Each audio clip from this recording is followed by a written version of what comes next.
Good morning, everyone, and thank you for joining us for this exciting event on the recent Spanish elections and its possible implications for the trajectory of European politics. My name is Max Bergmann. I'm the director of the Stuart Center and the director of the Europe, Eurasia Program here at CSIS. This past weekend, citizens of Spain took to the polls in a snap election called by Prime Minister Pedro Sanchez following the poor performance of his Spanish Socialist Workers' Party, or PSOE, in the regional municipal elections this past May. Sanchez called these elections. It was sort of a surprise. Normally when you don't do well in the polls, you don't immediately call elections, but he did. And this led to expectations that there would be a real shift to the far right. The center-right secured the most votes in the election, but not enough to form a government on its own or even with the far-right Vox party.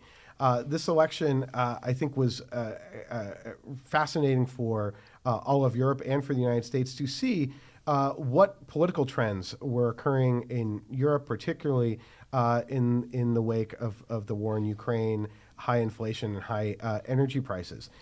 To break down this election, I cannot think of two better people to join me today. First is Charles Powell. Charles is the director of the Elcano Royal Institute in Madrid, Spain, and he is here in D.C. And then also joining me is Carlota García Encina as a senior analyst for the U.S. and Transatlantic relations, also at the Elcano Royal Institute. And she's also a lecturer in international relations, as well as a non-resident senior associate here with the CSIS Europe, Eurasia Program. So thank you both for joining us, and it's great, Charles, to have you here in Washington. I know you're sort of fresh off the plane, having observed the elections in Madrid, and now here in Washington to sort of discuss the results. So maybe I'll start with you, Charles, to maybe break down the elections. There was an expectation that this was going to be the PP's sort of night, that this was going to be a shift to the center-right, or at least to the right, and Vox, the far-right party, would do quite well.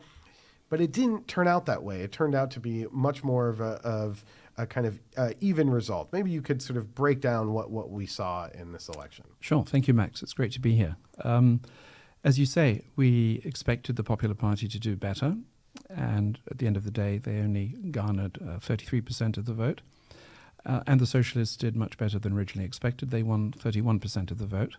So basically, I think what happened was that what the right conservative opposition had presented as a plebiscite on Pedro Sanchez backfired to some extent.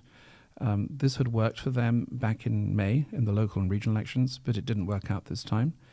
And there are lots of reasons for that. First of all, the economy is doing quite well. The IMF has just produced figures according to which the Spanish economy will grow 2.5% GDP this year, which is the highest in the EU. Additionally, inflation is actually under control. Spain has the lowest inflation levels anywhere in Europe, despite the war in Ukraine and its impact on the energy markets.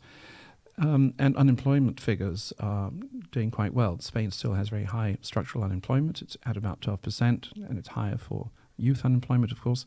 But on the whole, Spain has now finally recovered from the COVID pandemic, and the outlook is quite positive. The left-wing parties also very successfully mobilized their supporters.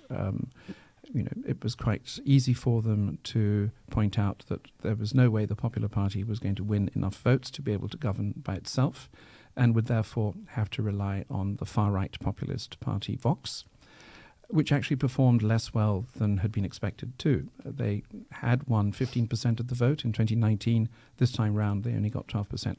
So we now have a four-party system, the two big parties winning slightly over 30% each, and the two smaller parties on the far right and on the far left winning 12%. I actually think, from a systemic point of view, the conclusion is that Spain remains essentially a moderate country. It has a moderate electorate. More than 60% of the electorate opted for these two mainstream centre-left and centre-right parties. The other thing to point out is that the Catalan secessionist parties did far less well than expected. and less well than in the previous election. So again, secessionism is off the table for the time being. Carlota, I'm curious for your take on the election. I mean, it seemed like the wind was at the back of PP, but how did you see the election playing out, and what were your main takeaways from the results? I think the main issue for me, as Charles has already mentioned, is that the Spaniard population said that they don't like extremes. I mean, they decided to vote mainly to the PP and to the PSOE. 60% of the people voted for these two parties, and I think this is quite important because we are like going back to the bipartisanship. If we have a look to the other countries in Europe, the political scenario is much more fragmented. And we are seeing that we are going back to this bipartisanship. I mean, people prefer to give the support to the PP and to the PSOE and not to a populist party. Also, if you take into account these the main elections, I think this campaign was very hard. This idea that we were hearing inside Spain, but also in Europe, that the far right was coming back to Spain, this a fascist party. People in Spain were aware about this issue, even though I have to say that the Vox party, it is not an anti-systemic party. So this campaign trying to compare Vox to other far-right parties in Europe, I mean, it was successful. And I think this is one of also is an important thing that we have to take into account. On the other side, I think Feijóo didn't perform that well. He's a moderate leader. And if you compare it in social issues, for example, take into account the possibility to deal with Vox, he's a very moderate guy. But internally, he had to, and he has to in the future also to deal with other more ideological leaders inside the PP. I'm thinking about Díaz Ayuso, the leader of the region of Madrid. She's much more ideological, and I think it's going to be. This was an issue for Feijóo during the campaign, and it's going to be an issue for Feijóo if, for example, there's going to be new elections in the future.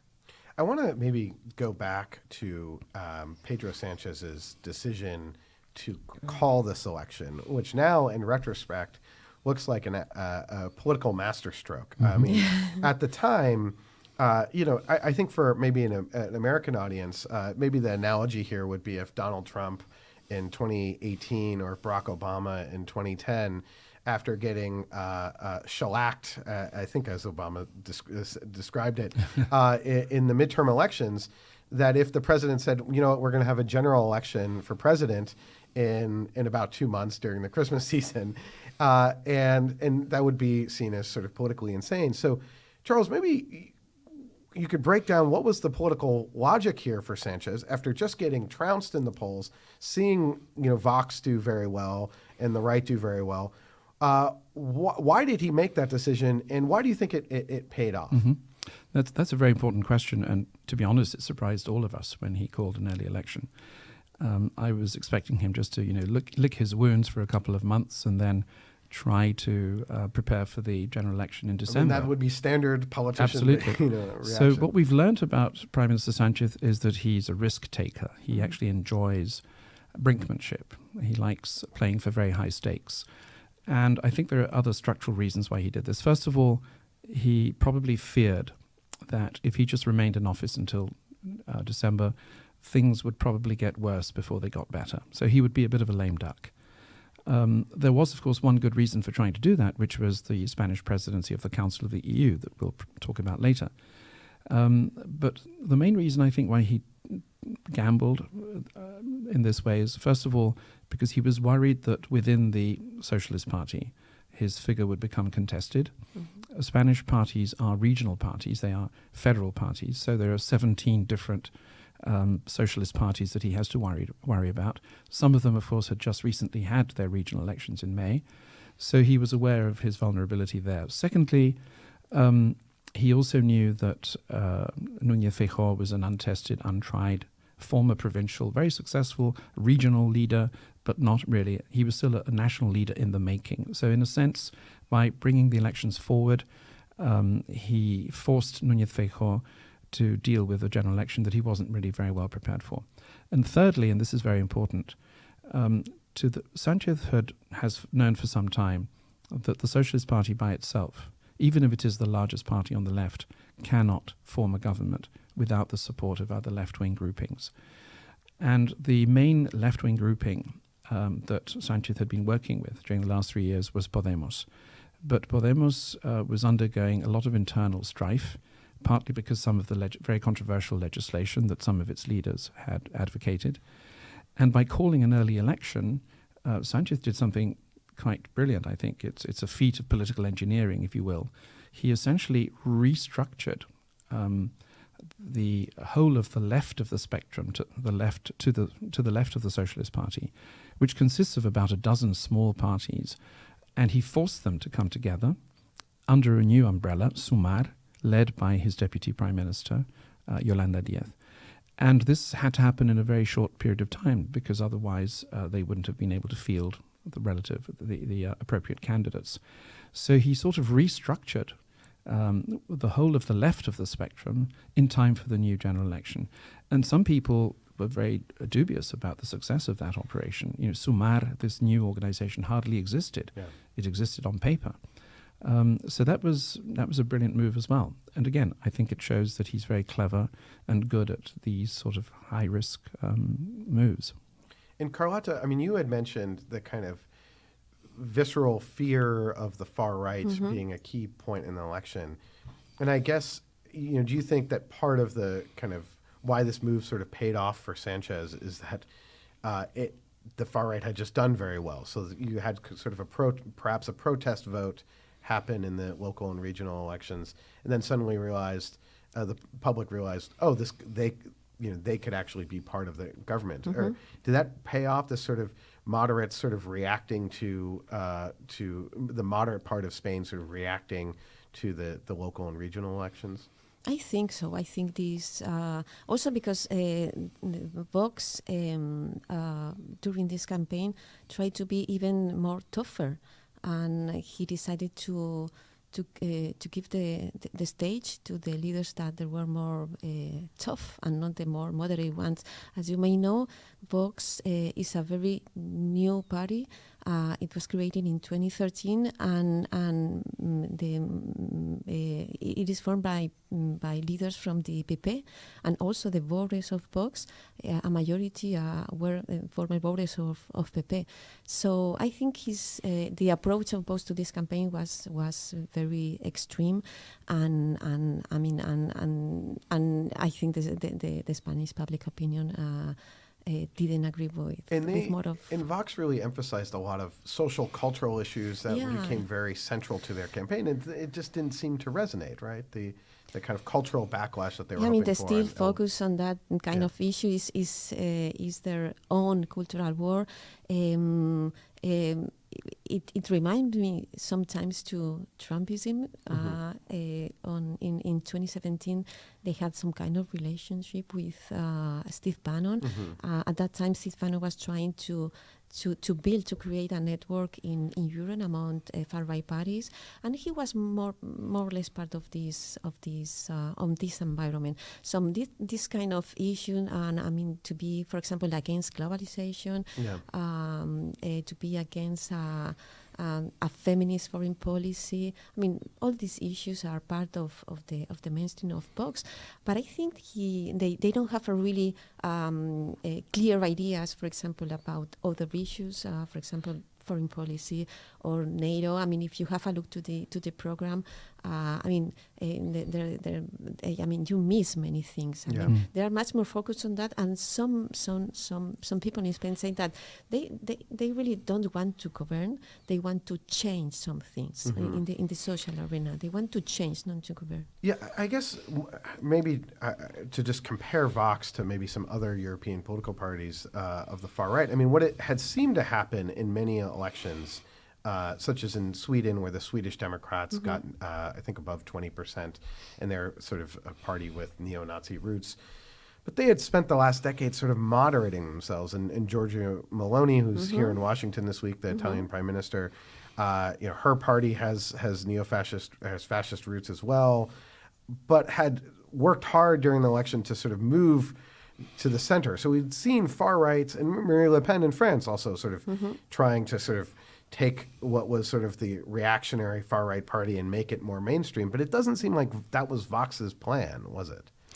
No, I think Carlota's right. I mean, all of this scaremongering worked, but the funny thing is that we don't really know what Vox represents or stands for.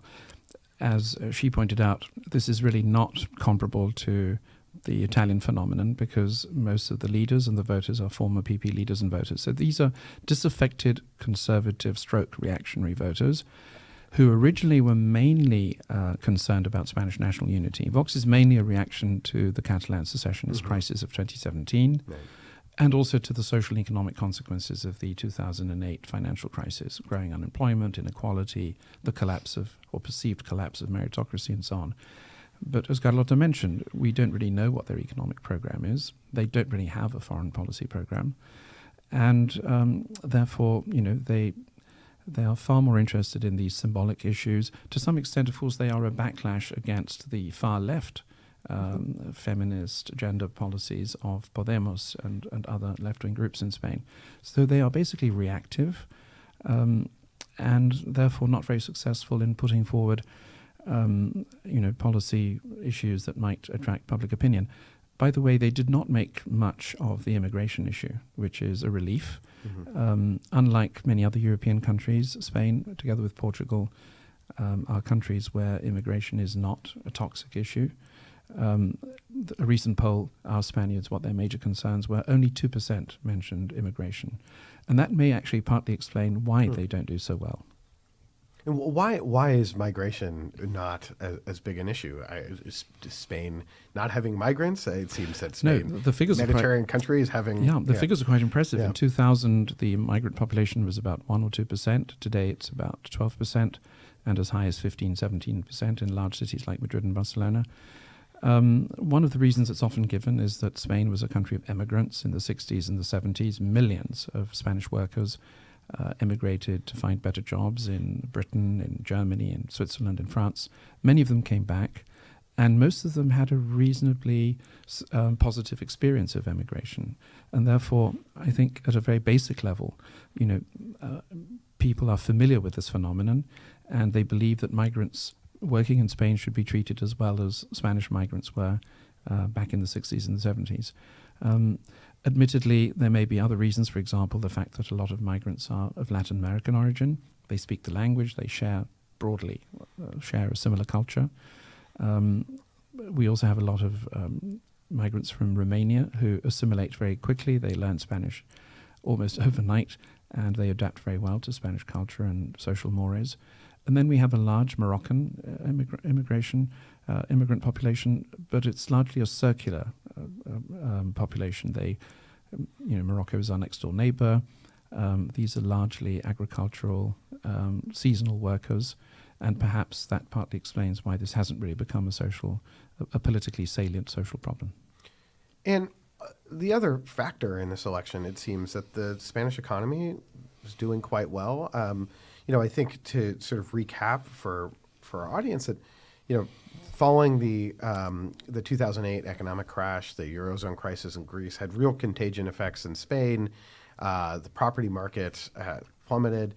And the Spanish economy was experiencing really high unemployment. But now there's economic growth. It doesn't seem that inflation is is actually quite relatively low in Spain, so not suffering some of the similar economic problems that are affecting much of the rest of Europe. And so, Charles, to your point on this being kind of Spain sort of becoming, or the vote sort of reflecting that Spain is sort of a centrist country. I'm curious, Carlota, are things just sort of going well in Spain, and so it didn't really make sense to rock the boat too much, and so we have kind of a really kind of centrist outcome, whether on the left or the right? Probably, I think Spain is doing well in comparison to other countries, even though we still have problems. But as I said before, I think this campaign was focused on the extremes. I mean, for Sanchez was, no going back to a fascist era, something like that. And I think the best thing that Sanchez did with the snap elections is that, as Charles says, he forced the left wing, the far left wing, to reorientate it in a more moderate way. I mean, Sumar is less far than it was Podemos. So I think the broad picture for the Spanish people was that, I mean, if we voted for the left, we are going to have a more moderate left, even though if Sumar is going to be part of that government. I think the economy was an issue, but I think mainly that was an issue in the main elections. Maybe that's why the PP performed that well, because maybe when you have to vote at the local level and the regional level, you are thinking much more on this. I mean, the economy, the money, and this kind of stuff. So I think the economy was the mainly issue in the local and regional elections, but this time it was kind of different. I think, to give our audience a bit of context, Spain endured a brutal double whammy in the early 21st century. First, the financial crisis, 2008, which led to a 6-year-long double-dip recession. And then the COVID crisis, partly because of the fact that tourism represents something like 12-13% of Spanish GDP.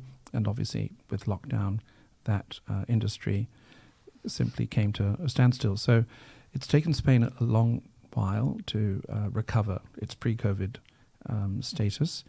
And then, of course, the war came along. The war in Ukraine came along. So I think Sanchez had a challenge there. He had to explain to the Spanish voters that these were unusual circumstances. The combination of the legacy of the financial crisis plus COVID plus the war in Ukraine was a very exceptional context in which to operate. And by and large, he's done quite well. Unemployment remains structurally high in Spain. It's still 12%. Youth unemployment is higher at about 20-25%. And these figures are problematic. So, we don't want to paint too rosy a picture of the economic situation. But as Carlota was saying, inflation is one of the lowest in Europe.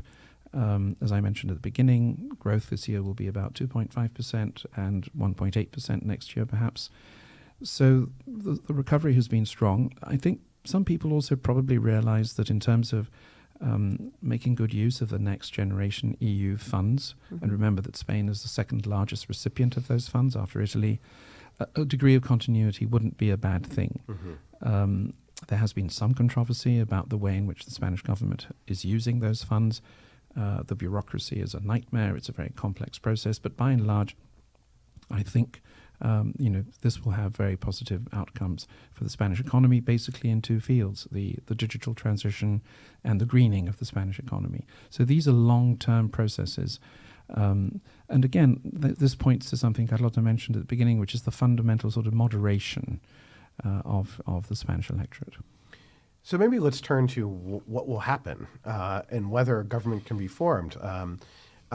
It seems that from both of you that this is sort of a very moderate response from Spanish voters, but it's produced an inconclusive outcome in which two blocs on the right and left seem sort of perfectly balanced in such that neither can really maybe get over the line to get the 176 votes that are needed to form a government. So Charles, I'm curious what you think will happen here, and whether Spain is looking at another election, or we're going to have months of just sort of fruitless attempts to try to form a government. Well, my prediction right now is that the new parliament will convene on the 17th of August. His Majesty the King of Spain, this being a parliamentary monarchy, will call on the leader of the largest party, namely Alberto Núñez Feijóo, will invite him to try to form a government. Everything suggests that Feijóo will not be able to do this, essentially because he really only has one reliable partner, namely Vox, as we've been discussing. So the king will then turn to Pedro Sanchez and ask him to try to form a government, and Sanchez will basically try to re-edit what he has at the moment. In other words, a coalition government formed by the Socialist Party and Sumar, this new left-wing coalition, which emerged almost overnight, as we were discussing, with the parliamentary support of 5 or 6 regional Basque, Catalan and Galician parties. The key question right now is whether one of the Catalan nationalist secessionist parties, Junts per Catalunya, which has 7 seats, will agree to abstain in order to allow Pedro Sanchez to form a government. In other words, if Junts agrees to abstain, then these parties I've mentioned would have more votes than the sum of the Popular Party, Vox, and 1 or 2 minor allies that they can also rely on. I think this is perfectly feasible. There's a big debate raging in Spain at the moment as to what Junts per Catalunya will demand in return for that abstention. But let me stress, this is an abstention. It's not a positive vote. They simply have to abstain. And therefore, I don't think the government will have to give them too much. There's a debate about whether Sanchez might be forced to promise a referendum on Catalan national self-determination. I think that is out of the question. That is unconstitutional. And in fact, I think there would be a rebellion within the Socialist Party ranks in Parliament if Sanchez agreed to that. So I'm pretty confident that will not happen. So I think there are intermediate things that he can offer, and that therefore by the autumn we will have a new Spanish government led by Pedro Sanchez. If this scenario proves not to be feasible, then we would have repeat elections probably in January or February of 2024. But let me stress that, because of the way the Spanish system operates, the acting government would be in a position to certainly carry out its duties as, with regard to the 6-month rotating presidency of the Council of the EU. So that would be business as usual to a very large extent, and would be able to implement.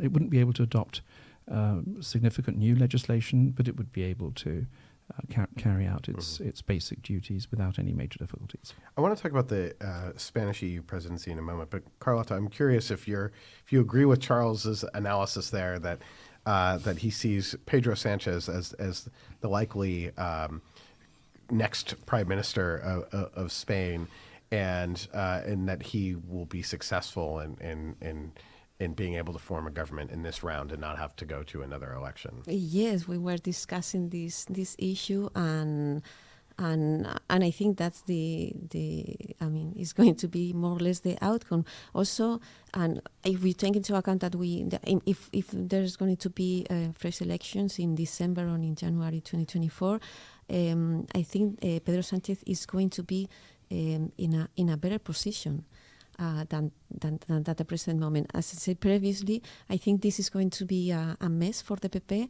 Already, the leadership of Feijóo is being contested.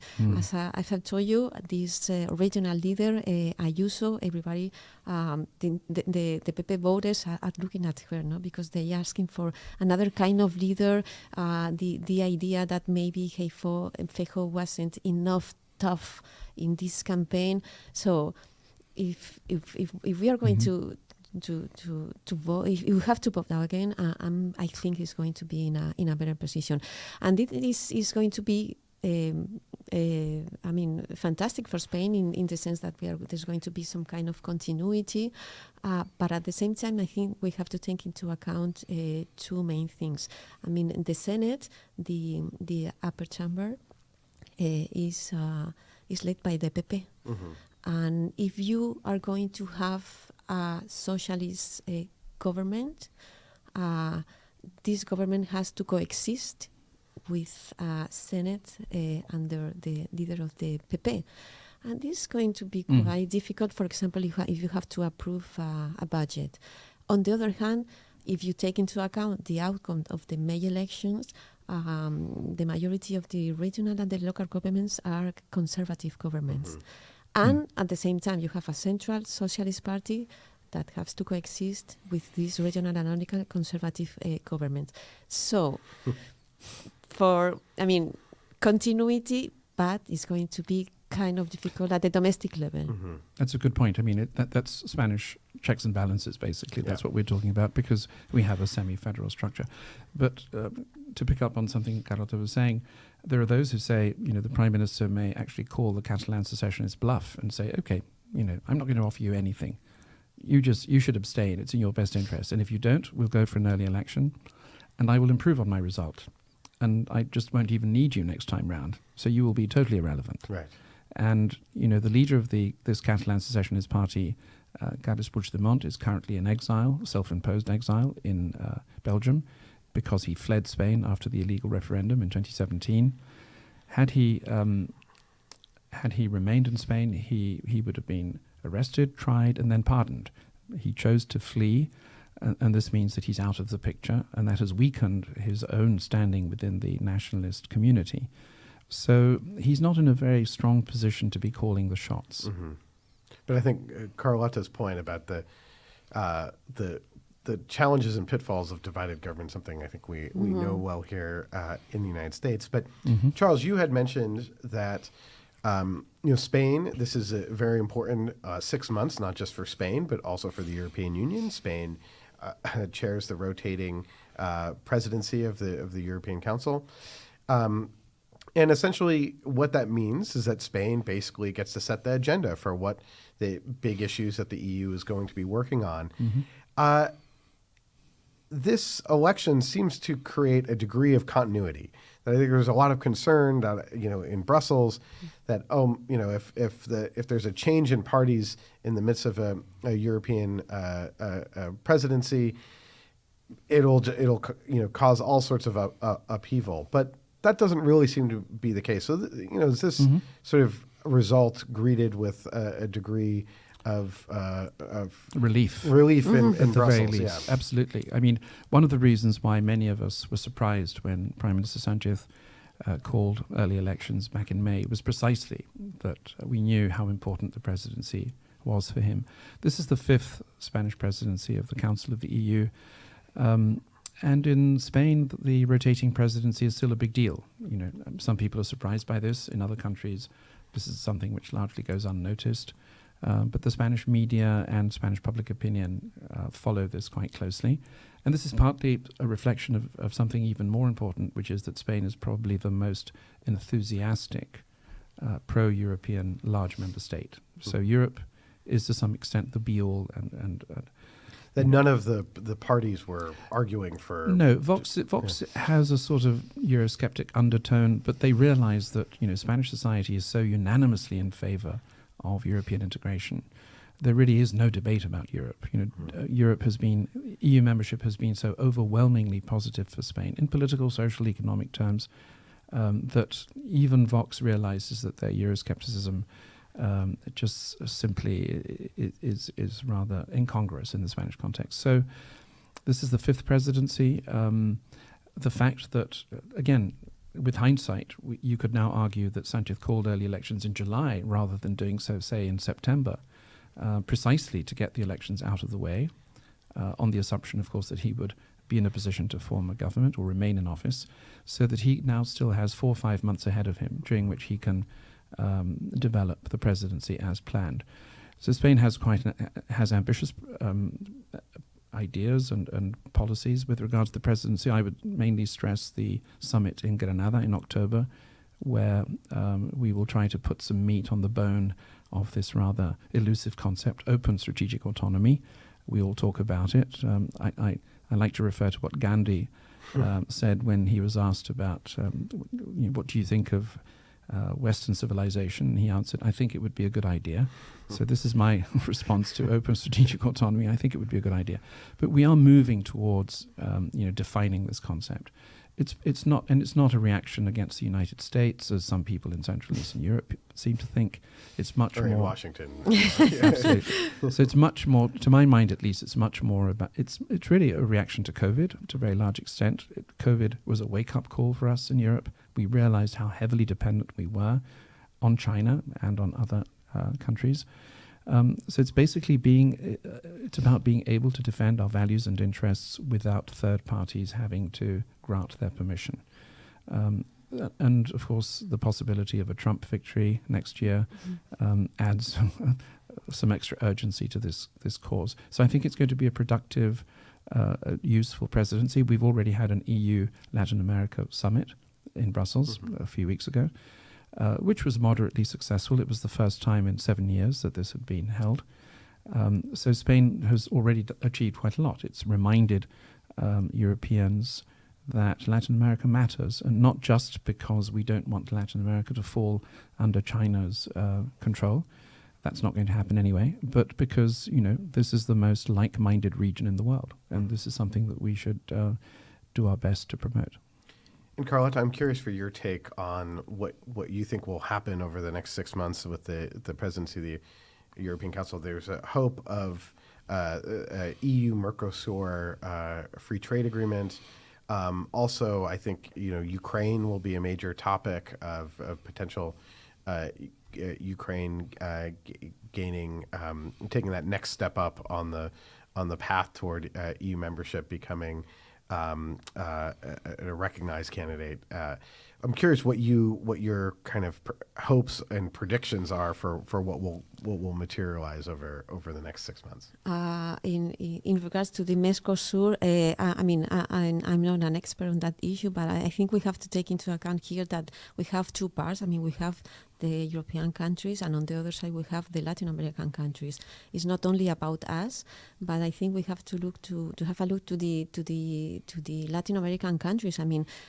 Each one has their own perspective on this issue, and just one of them can stop all this process. So we have to look to Latin America not as an homogeneous region. Right. But very heterogeneous. So I think it's quite difficult. Trade deals between countries are hard enough, between different blocks. That's right. And Brazil, as you know, is one of the big stumbling blocks. It's 50% of Latin American GDP. Spain is doing its best to try and bring the two sides closer together. And then in Europe, there are skeptical voices in France, in Austria, and elsewhere. Yeah. It's not going to be easy. It's not easy. And about Ukraine, when Spain started the presidency of the Council of the EU, Sanchez went immediately to Kiev. It was his first trip as president of the Council of the EU. So his third trip. It was his third trip, but the first one. The first day at the beginning of this presidency. So I think that's a sign. We are very committed to Ukraine. For Europe, this is an existential threat. An existential issue, and so I think we are going to be there. If you have a look to the public opinion in Spain, it's been very stable. Supporting Ukraine during all this year in 2022, even though we are suffering the consequences, sometimes different from here. Energy security, inflation. We have it there. It's in Europe. No, this war is happening in Europe. And even though the public opinion is in favor of supporting Ukraine, I would like to underline that if you take into account the political response, the Spanish political response, the military response, and the humanitarian response, if you add everything in 2022. It was around the 0.4% of our GDP assistance for Ukraine, higher than other countries like UK, like Italy, and even France. So that's important. And if that country, I mean Spain, is right now, with the presidency of the Council of the European Union, I think you have to be very, very, optimistic about this support. On the other hand, we don't have to take it for granted. The transatlantic support to Ukraine, that's another issue, and it's also something that we have to pay attention. Yeah, but what Carlota said about Ukraine is interesting. We wrote a paper together about Spain's very robust response to the Ukraine war, which we didn't really expect, to be totally honest, because, as you just said, coalition governments are difficult, and the Podemos, the left-wing or far-left partner, was not initially terribly enthusiastic about supporting Ukraine militarily, but the Sanchez government has been very robust, not only in providing Leopard tanks and a lot of military hardware, but also significant amounts of economic assistance, humanitarian aid. About 170,000 Ukrainian refugees have made their home in Spain. Spain is educating about 40,000 Ukrainian kids, which is the fourth largest contingent taken in by any European country. And considering the distances involved, the absence of historic contact between the two countries, I think that's a pretty remarkable and laudable response, frankly. And this has been supported across political parties, right? This wasn't a controversial issue in the election. It hasn't been divisive at all. Ukraine was totally absent from the election campaign, interestingly. But it is true that at the beginning of the invasion, the position of Vox was quite weird. I mean, they didn't see Russia as the aggressor. The first months were like trying to create like a different position, and if you have a look at the president and its electoral program and listen to them, for example, for me, would not be a surprise if Vox, for example, asked for to reduce the aid to Ukraine. Adopting that the same position that some Republicans are adopting here in the U.S., saying that maybe we are sending enough, too much money, and maybe that money must be invested in the country. That kind of position could be something that the Vox could adopt, for example. True. But on the whole, we've been pleasantly surprised when Zelensky addressed the Spanish Parliament. He was enthusiastically received across the political spectrum. And this wasn't something we could necessarily take for granted, when the war broke out. So on the whole, I think, given that Spain has historically difficulties in the notion of the use of military force is contentious.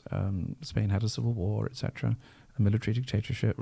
These legacies complicate these matters.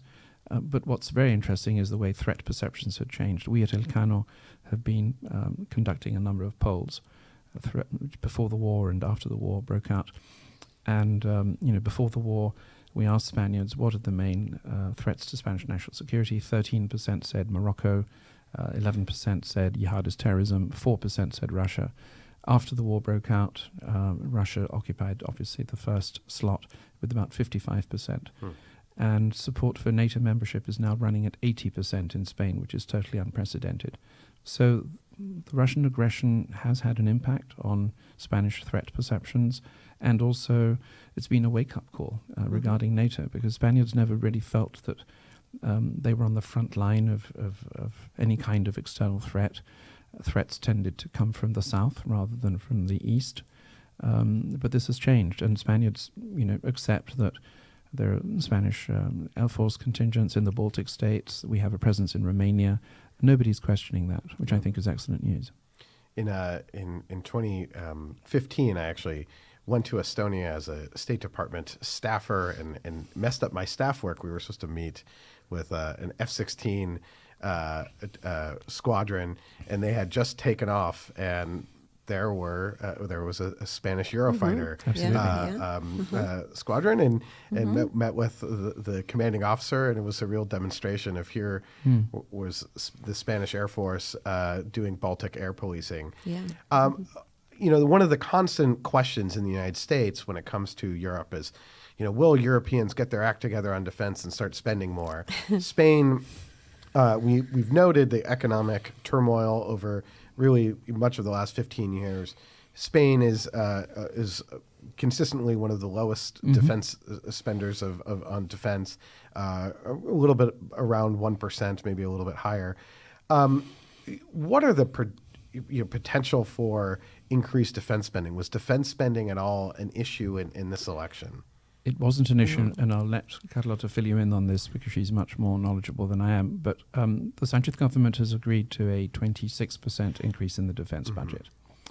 It was done rather surreptitiously, to be honest. But since that enjoyed full support from the Popular Party, it was an uncontroversial decision at the parliamentary level, possibly not a very popular decision at the societal level.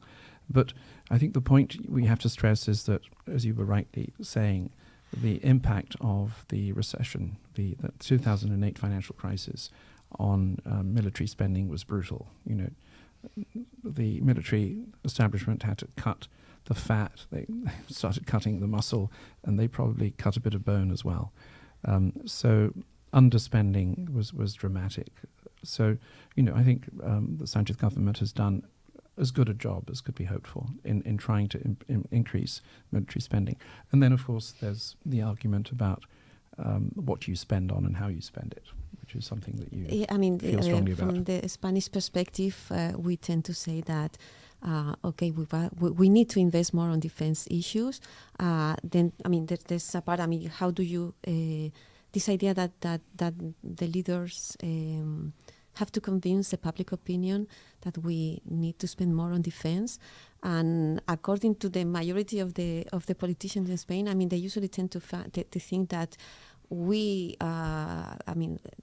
the Spanish public opinion is going to say no. We need to spend here social issues, education, or whatever. This is something also, if you compare to other European countries, is like an European position. No? I think they are wrong.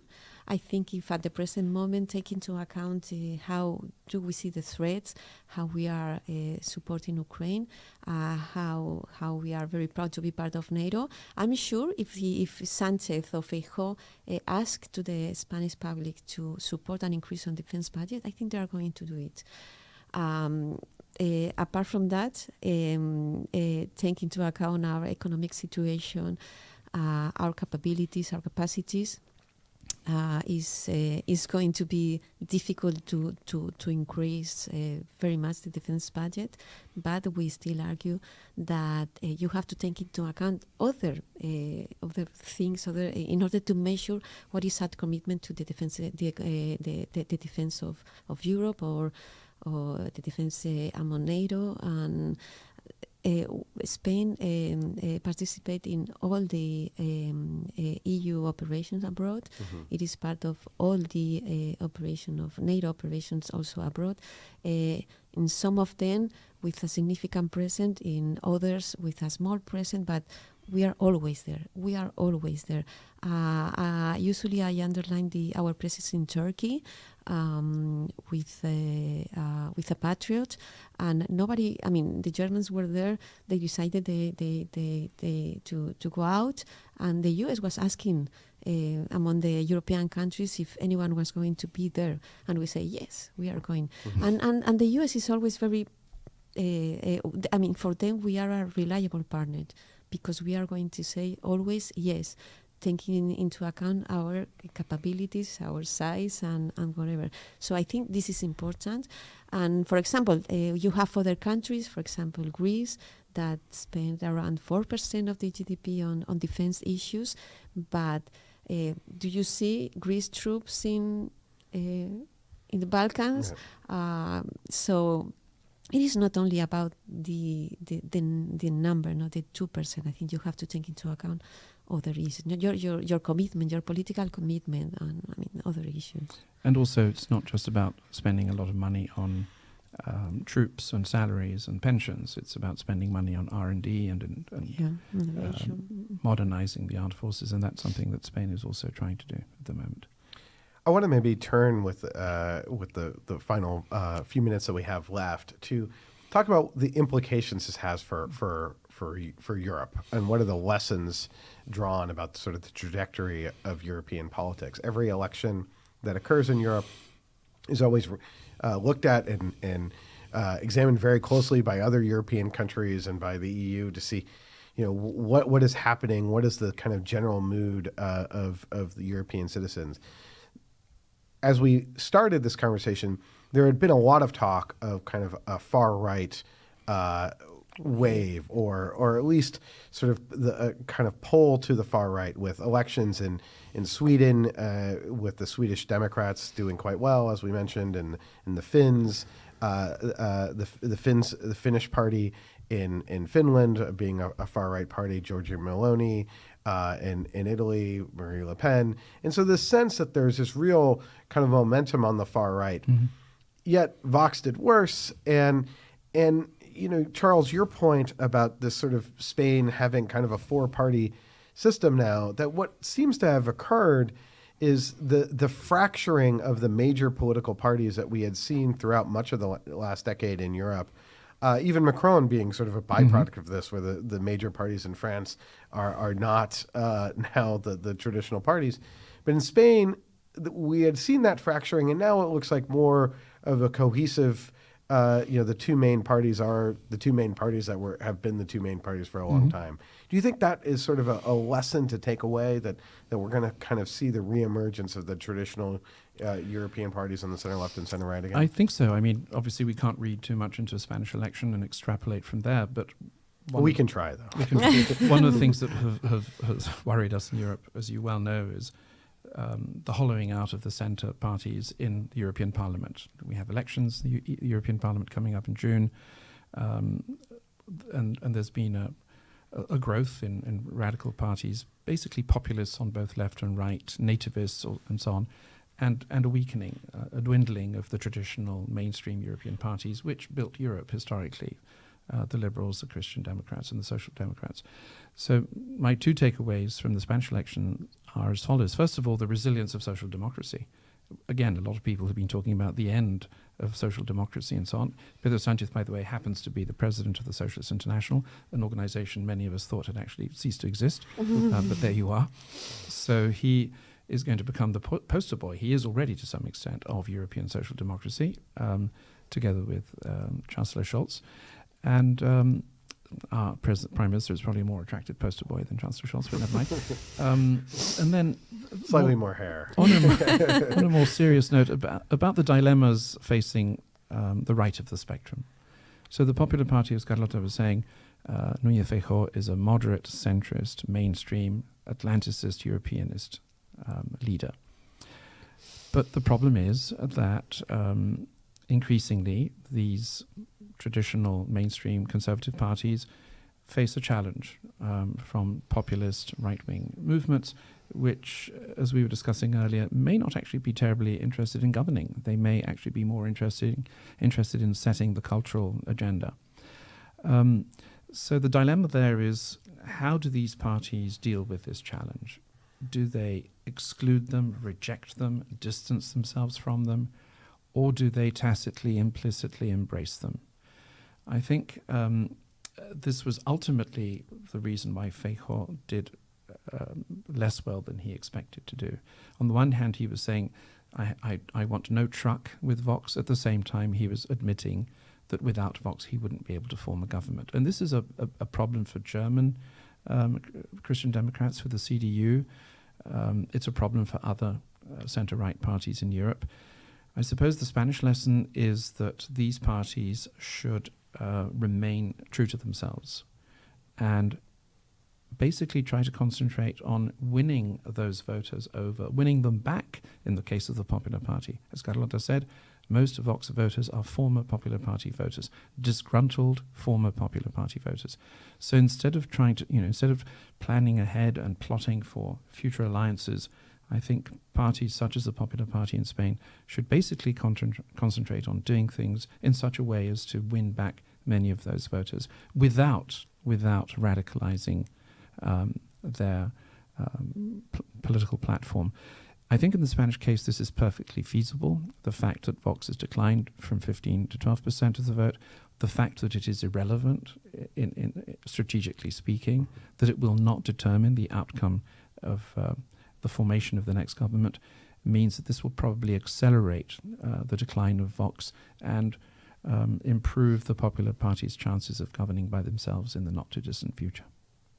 Carlota, I'm curious if what you think this election may portend for European politics going forward. I'm not sure it is a good idea to extrapolate the situation in Spain, because if you have a look into France, the far right has the support of the 25%, something like that. In Italy, 30%. Finland, Sweden, 20%. In Spain, Vox is around 10, 12, 13, something like that. So I think if you compare it to the other European countries, the strength of the far right is less. So I don't know. I mean, it is true that if you have try to have the big picture, this is like this wave is being cut at the Spanish elections. Let's see what's happening the next year. We have elections in Poland, Netherlands. So let's see what's going to happen there, Belgium. And so... Yeah, I'm asking sort of a leading question, but this is one of the challenges of trying to extrapolate from any European election. That if you look at the election in Italy, for instance, with Giorgia Meloni, part of that was, Draghi decided to resign. There was immense support, popular support for the Draghi government, and what happened essentially was the center left and left did not organize itself. They, instead of coordinating to create a cohesive alternative to a conservative bloc, they did not. And Meloni formed with her a bloc with her other sort of far right challengers or conservative challengers. And then there was concern on the left in heading into that election that Meloni might get such a majority that or win such a large share of the vote that she could make constitutional changes, and that did not turn out to be the case. And so, and part of that was her tacking, I think, very much to the center and not sort of tacking to the right. And so, it's difficult to extrapolate trends, but the centrist trend that you, I think, identified, Charles, I think even sort of comes out in the Italian case somewhat. I agree with that. And looking ahead to the June election, the European Parliament election, just to add another layer of complexity and chaos to our analysis, I think actually the Popular Party could well win that election in Spain, precisely because government will not be at stake, right? Right.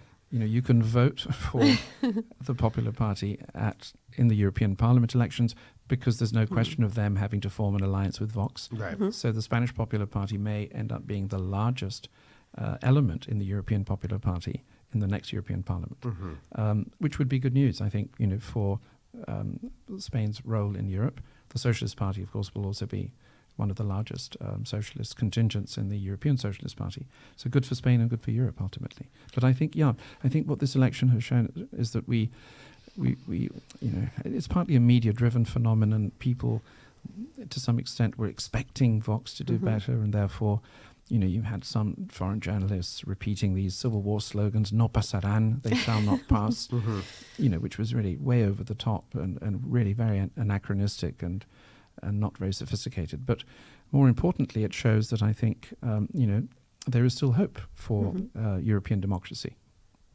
Well, I think that's a great, optimistic and hopeful note to end this conversation.